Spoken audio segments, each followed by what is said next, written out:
Situation na Est, il y a République démocratique du Congo, et Zalaki Bongo à la base. Il y a discours, il y a chef de l'État qui s'adresse à qui, la nation congolaise Mobimba. Parmi Malobanaye, Mokodiaboka, Alobi, une riposte est en cours. Défense de la patrie est sacrée. La RDC ne pliera pas, la RDC ne reculera pas. J'en fais un serment, Wana Maloba. Il y a Félix Tshisekedi, Alobi, il se que ba Congolais, ba Téléma, ba Keneko s'enrôler l'armée tout en déplorant ba acte et vandalisme, mais sursaut national topé patriotique et ali légitime kasi ba sangisa yango na kimuyibite message ya chef de l'État essentiel yango na bozali kolanda na édition lelo esengeli boyeba que côté ya France par rapport il y a même situation ministre des Affaires étrangères Jean-Noël Barrot azali déjà na Kinshasa selon ba information ba source concordante ba yebisi biso que ministre wana aye asolola na Félix Antoine Tshisekedi Tshilombo esengeli boyeba que avant Achama colonel na Kinshasa déjà il y a quelques jours na parlement français ayebaki bongo ko expliquer la situation ndenge ezali na République démocratique du Congo en précisant que Rwanda est agressé la République démocratique du Congo et sengeli communauté internationale batala yango kaka bongo te surtout que ndenge ba bomi batu o ba ko intervenir pour na kimia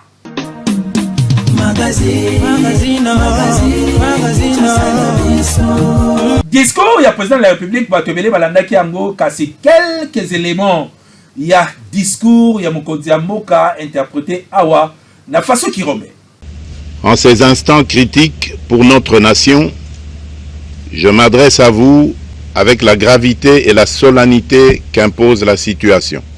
Kotala maimazali koleka na République démocratique du Congo, surtout na partie est na yango, tata Mokonzi ekolo Félix Antoine Tshisekedi Tshilombo a sali message oyo pona ko sensibiliser population nyon surtout nantina ya ko telema pona ko défendre mabele ya mboka ba point ebele elobamaki na discours ya chef de l'État na qualité na ye ya garant de la nation a partager na population Nord Kivu, Sud Kivu pe ya Ituri douleur oyo ezali koleka kuna na kota la situation sécuritaire oyo ezali causé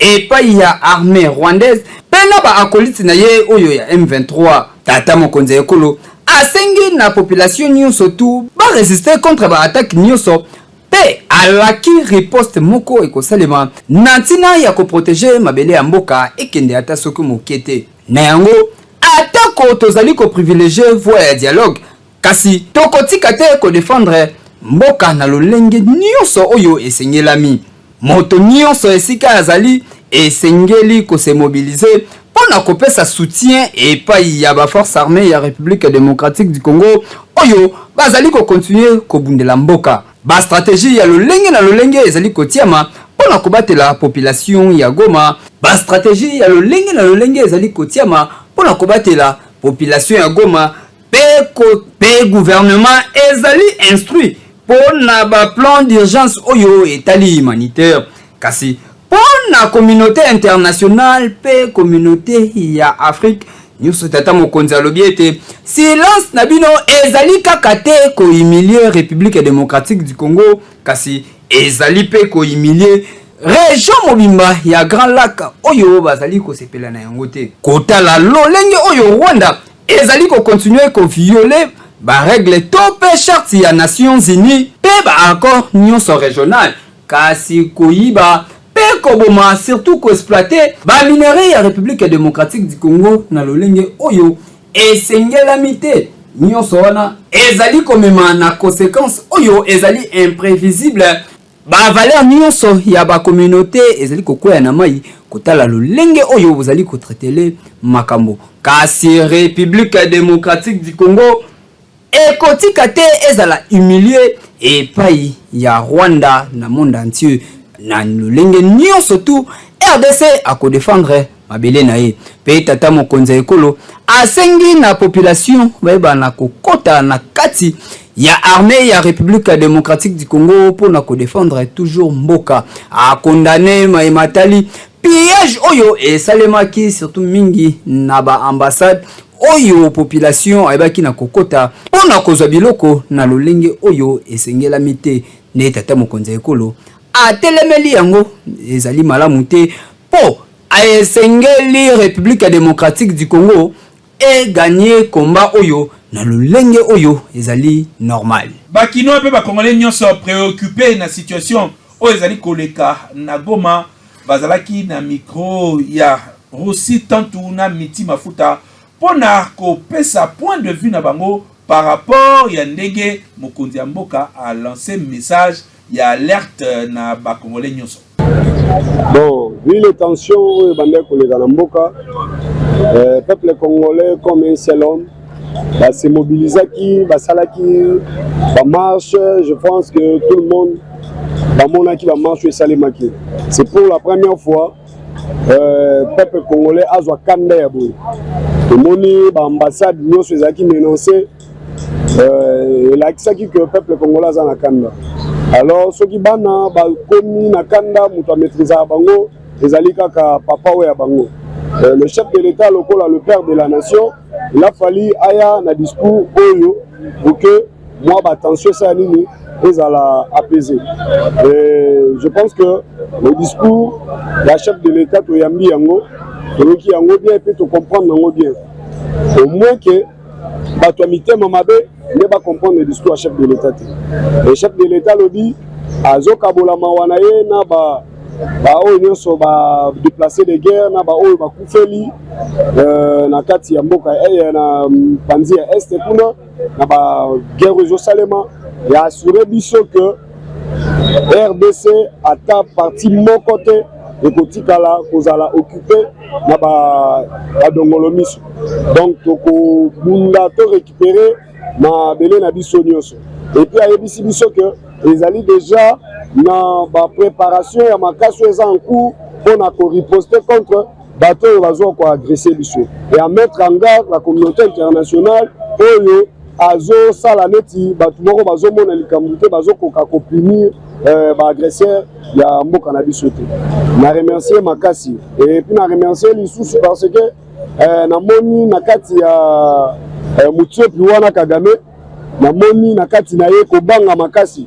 Donc epesi kizungu trouble otolobaka biso bakino kizungu trouble donc abandi koloba lokola mutu aliboma asimba communauté internationale alobela président ya Afrique du Sud alobela président ya Angola donc ayebite nani asimba na minute afinga Tshisekedi mabe donc la paix a changé de côté biso toyebisaki Kagame que Congo ezali un pays continent oya ko mekate yaza fourmi pays na yaza muke. Dans quelques jours, tu aussi la naïe. Donc, pouvoir y aller à renverser, na Kinshasa, il y a une de cause à la renverser. Discours apaisant, c'est pas la makasi.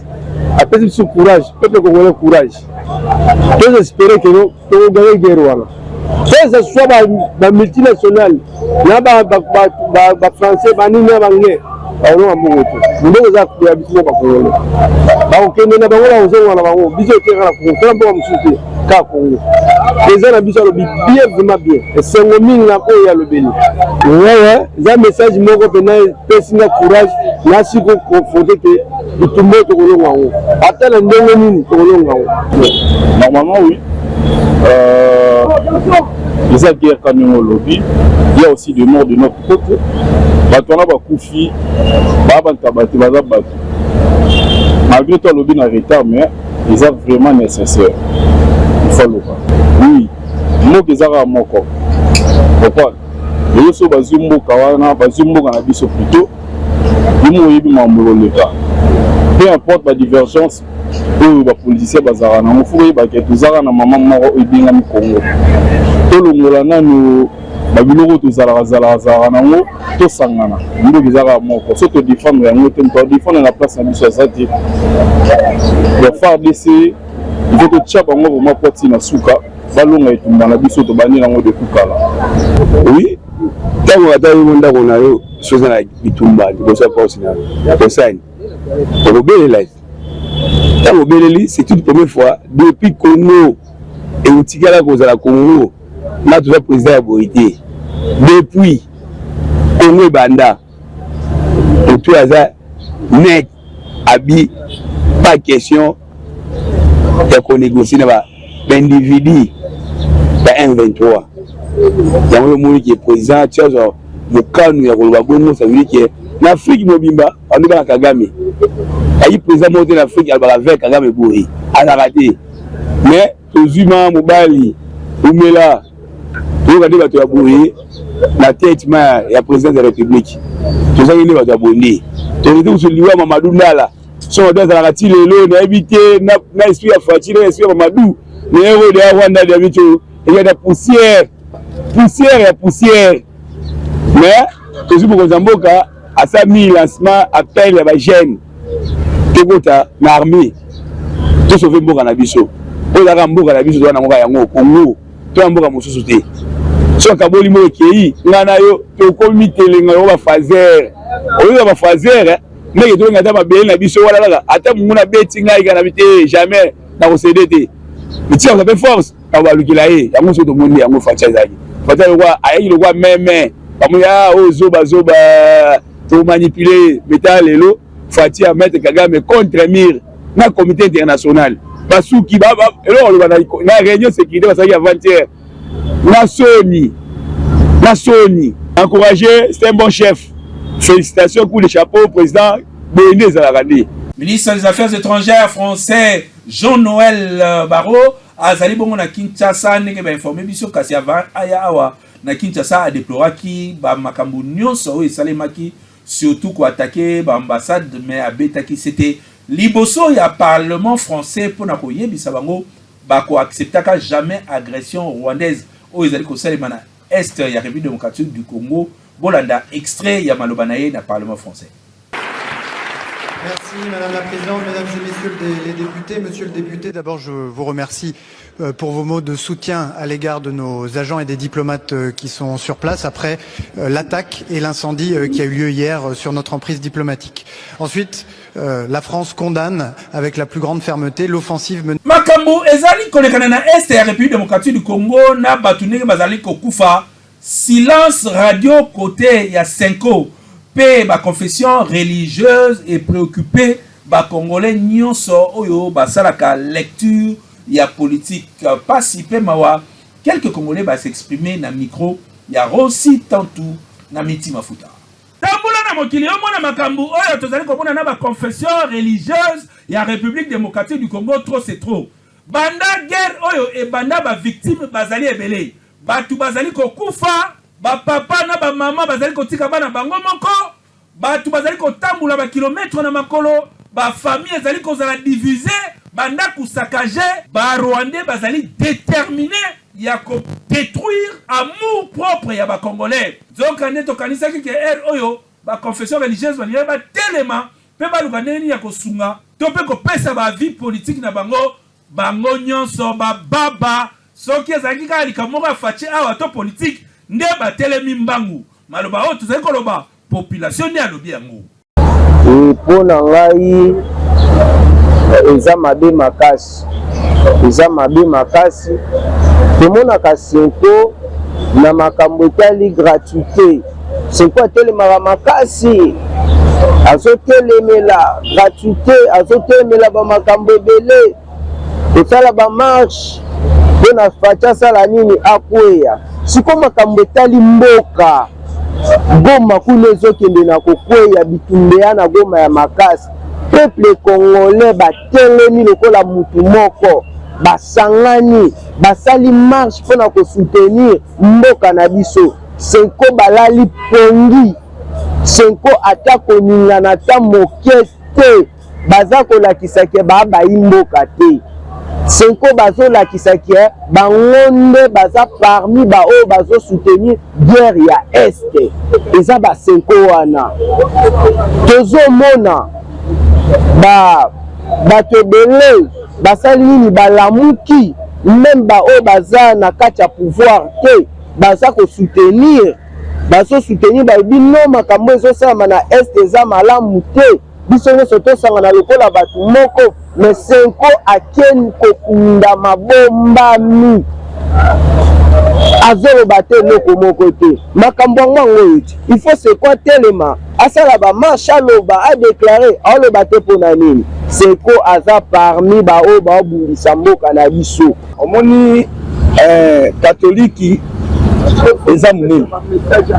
catholique eza te ke meti abbé Chole comment monseigneur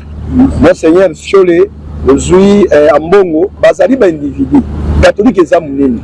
omoni bandeko wana ekamisaka ngai bango bakolobela kote ese osoyoka bato na kona na Rwanda ke Rwanda azobundisa biso baoloba te bango ne baza boye bango bakolobaka mpona makambo ya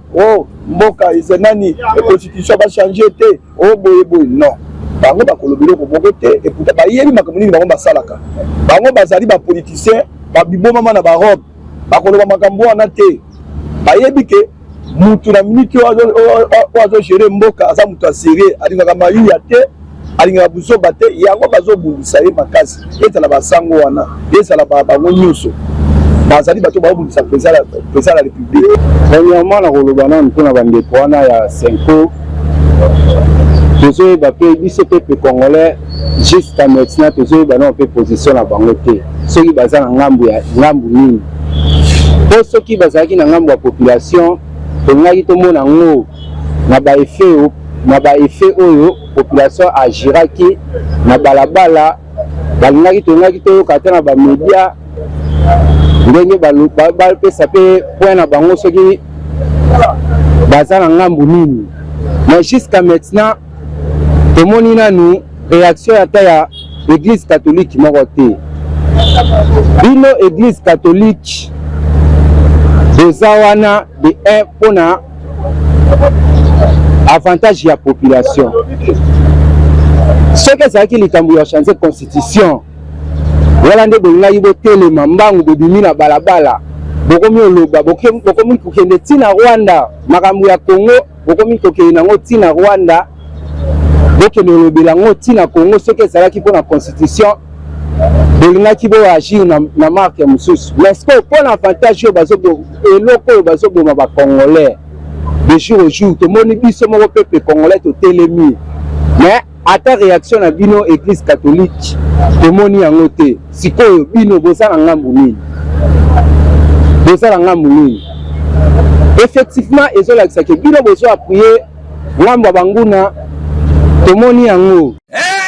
kote ya liloba nzambe ezali mabe te kasi soki masasi ezali kobeta awa okozanga na moyen ya kote ya liloba nzambe yango wana makambo ya politique bobandaki bokene nango tina suka agression ya Rwanda tozali kozela message ya ba confession religieuse pe ya Senko surtout na ba opposant oyo bazali ko coaliser na kuzu na ba rebelle mais congolais aza kotala bino oui Beltexo mosungi ya mabota ayeli ba congolais ya polo bolanda mokolo esengo ezali nde lelo tokutani na bandeko nyonso Kongo bimba to pesi nombote to bani mbulo ya sika oyo ezali mbulo ya bilubu mbula oyo ya sika ezali mbula oyo sengeli mama vraiment alamba kitoko koma mesana de akoto olamba kitoko mais solution rapide oyo mbala moko ezaka ke bitoska bimisika munene ya ba Plichard Apollo tozana Plichard Apollo ya munene na 425 grammes ya azali tomate azana misuni kitoko ya mbisi ya Plichard oyo olamba ye na bilubu nyonso azanzela mukuse toza pe na oyo ya pilipili ya 425 grammes yepe misuni kitoko me bachoka pilipili na kati poso maso pilipili na wenzete ya 100 francs ya 200 francs oza susu na sardine oyo babengi sardine Apollo oyo ezali lula kitoko mbisi ya bien nyonso ezali gamme Apollo oyo esengeli bosalela na babilubu na bino surtout bamama restaurant bamama malewa na bandako surtout tokota mois ya janvier février ti tookende mbula mobimba mwa crise ekota na ndako mpo tobimisi bambongo ebeye na kosomela bana bilamba ya bonne année bilamba ya Noël mais Betosco apesi bino solution rapide ya mukuse oyo na mbongo moke okutungisa mate oke wenze okocha obimi okomi okochi wenze tambola osoma bisomba sombate solution ezali Plichard Apollo ya Betosco pona bilubu nyonso ya ba mama pote papa oyo bakobata libana bana balia kitoko babaza na santé ya malamu na bamikili misusu tomonaka mutu kozala responsable me atie na ye balox me awa na Kinshasa kotia balox to pe kokata ba coiffure compliqué ezali kopesa jugement ya bien te est-ce que bakoki ko juger mutu selon coiffure naye biso kan beto s'intéresser na sujet wana. Reportage signé Rossi Tantou Miti Mafuta.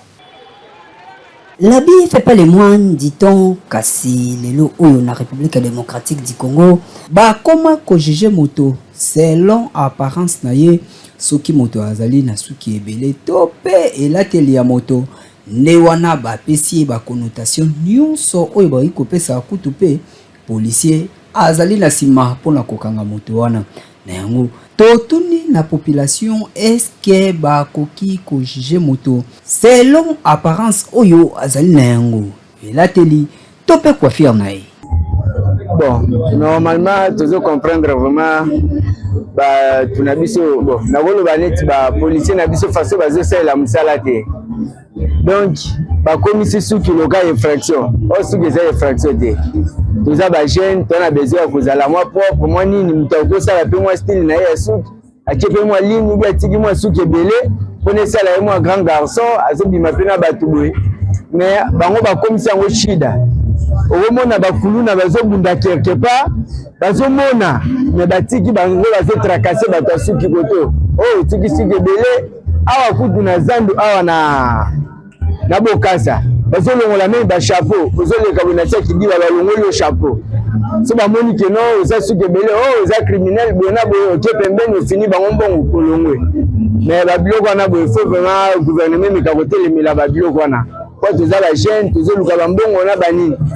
so balingi ke biso nyonso tokómaka neti bacriminel tobanda kobotola bato bambongo donc soki bazokanga biso basuki ezotinda biso beaucoup plus tosala bamakambo wana donc moto akotika suki na ye akokata style na ye po esale bien enoke nyonso moto atiki suki ifo azalaka artiste obeni te so nyonso toza na besoin pourquoi toza bapeuple congolais toza besoin tozala kimia toza besoin mpe tozala mpe kitoko. Non, bako juger ngate parce que ministre ya nani comment ministre ya justice déjà ba que non sous que ça na moi infraction pe sous qui yango bon moto pe exemplaire yé moko azana sous a tout qui question est-ce que yé moko aboma déjà toi ayiba toi ça le mot pour la sous que ça on a pas monté donc on a sous que vraiment moto ko juger ngate ceux qui peut-être né la police comment la bango ko ça ba midi à 14 heures ya ko posa kabiso ya ko nyoko na kabiso ne ba mesana nga ceux qui police moko akanga na sous na kondima na koti boloko na futa manje ba kosenga me problème na ngai na kufuna ona auditoire militaire pour dans la vidéo au ministre abuya ki mamwa sous baka na sous ka ye ministre oya epeki oya yebisaki bango ki baka na pona sous te ka ya banda ya sous ko ba bela bango mato sinon ba pesa biso disposition mo que ceux qui ba kangi to sala bango ni pour plus au peuple de l'équipe police de belé c'est tout ça bango parce que la bibi ko amuka mais ba komi ko exagérer ezali na yango mabete moto nyonso a créer style na ye oyo alingi na moto tope na elateli kasi yeba pe tango ozali kokolisa suki tope ozali kolata bafes yeba esika nini oyo bazali koklase yo na société papa mama tala mwana na yo malamu elateli na ye tope coiffure nini oyo azali kosala sinote bakocha na molongo ya batu oyo bazali kosala kuluna tope kosala crime awa na République démocratique du Congo kasi policier pe yeba ezali na article moko te tope loi moko oyo epekisi moto kokolisa suki awa na République démocratique du Congo yebela likaboka mwa basi misusu babo ya kamibali ya bana mikeme kasi ba championne na ba homme marié et préoccupant qui biso makasi na Kanbe News pour la détail na reportage signé Michel Ipan Miti Mafuta. American Power masanga isalami pour la kobomba bo pikiliki ya mokolo na Kinshasa mikolo nyonso eza bitumba pona oyo tolingi pona mosala pe pona elikia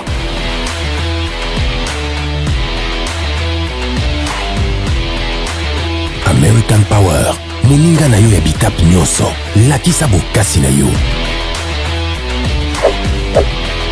lamusa bopikiliki ya kati ya nzoto na American Power.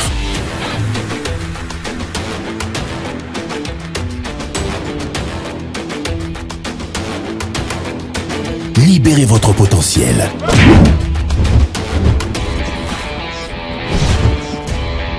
Libérez Libère ta puissance. American Power. Énergie à ma champion.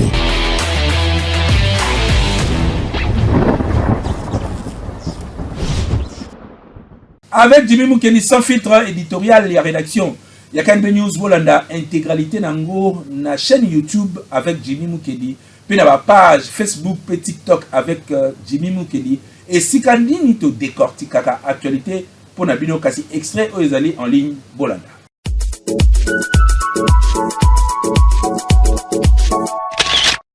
Ba chaîne y a ba télévision ebele,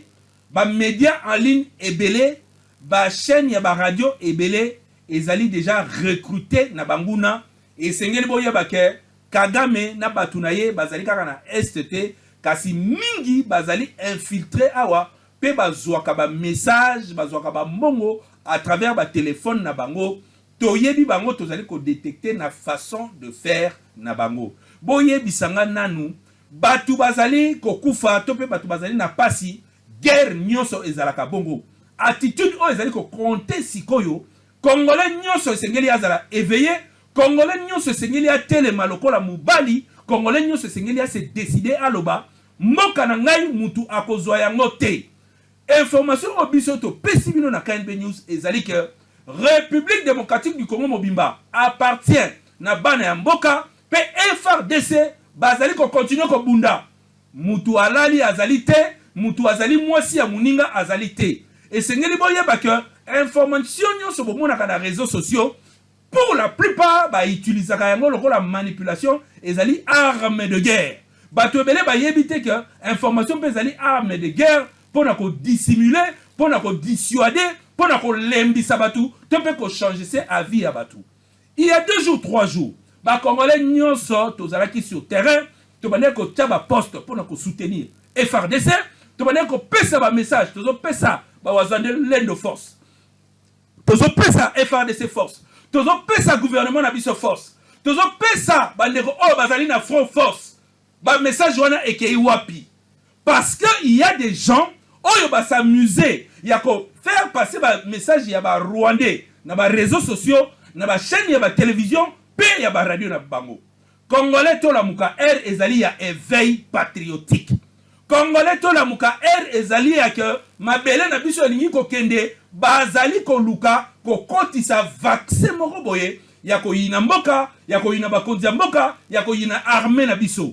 humiliation nyonso oyo mutu azali ko reposter pona ko humilier FARDC pona ko humilier batu o ba sopi makila na bango tozali contre yango ba wazalendo oyo bazali ko bunda sur terrain ba congolais o bazali ko bunda sur terrain bazali ko bunda pona mbongo te bazali ko bunda pona bomengo te mais bazali ko bundela mabele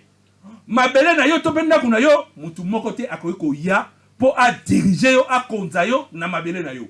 message na biso ezali clair kino mokolo ya lelo Goma ezali bongo na kati ya République démocratique du Congo pe mutu azali ko kamba Goma na République démocratique du Congo mobimba kombo na ye Félix Antoine Tshisekedi Tshilombo ba complice me complot oyo salama sur le plan international Congolais nyonso azali na yango kosia Congolais nyonso azali na yango conscient pamba te to moni yango ndenge nini batu ya ba occidentaux mususu bazali kosala campagne ya mabe par rapport ya oyo ezali koleka boyebi ba media oyo tolandaka chaque jour ndenge nini bazali recruter ndenge nini balobaka makambo ya mabe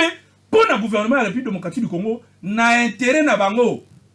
po bazwa ba mine oyo ezali na mboka na biso po ba exploiter ba terre na biso et puis ba utiliser quelques Congolais inconscients oyo ba mibenga ba rebelle en réalité bazaka ba simple pantin oyo ba tcheli boso après quelque temps ba kolongola bango bato oyo bazo bénéficier na ba mbongo na bango ba fandi quelque part Congolais la muka mboka oyo ezali ya biso Goma ezali ya biso mutokozwa Goma azali te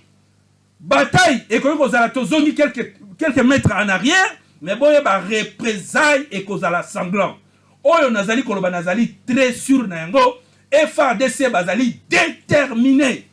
gouvernement ya République démocratique du Congo bazali déterminé cette fois ou jamais ça n'a fait que durer 30 ans de guerre ezali ebele Congolais nyonso azali déterminé ya kobunda ya kosimba mandoki partout oyo ezali kosalema siko na Congo tozali se mobiliser contre ba infiltration, contre ba ndoki to pe ba dongolo biso oyo bazali koya koluka koboma Congo. Fungola misu zala mayele. Muto elio message ya mawa. Muto elio message ya manipulation. Oh muto elio oh cardage. Guerre nyonso batu bakufaka biso ba congolais tolobi tozali prêt ya ko kufa pona mboka na biso. Donc mutu ako intimider biso te. Ni na ba réseaux sociaux mutu ako intimider biso te. Pona mboka na biso Goma wana ezali mboka ya FRDC, mboka ya République démocratique du Congo, wazalendo azali kobunda nzambe na biso dimension spirituelle ya guerre yo. Asi apesa ki message clair que aussi to gagner yango pe victoire ezali sikoyo lobité.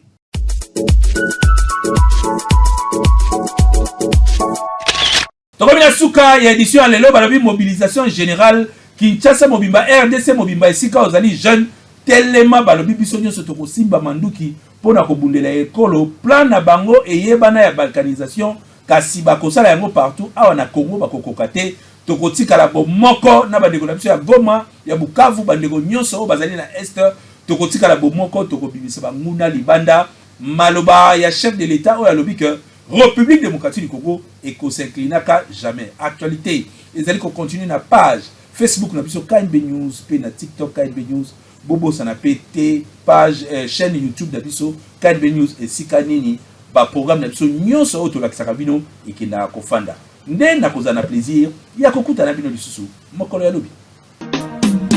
magazine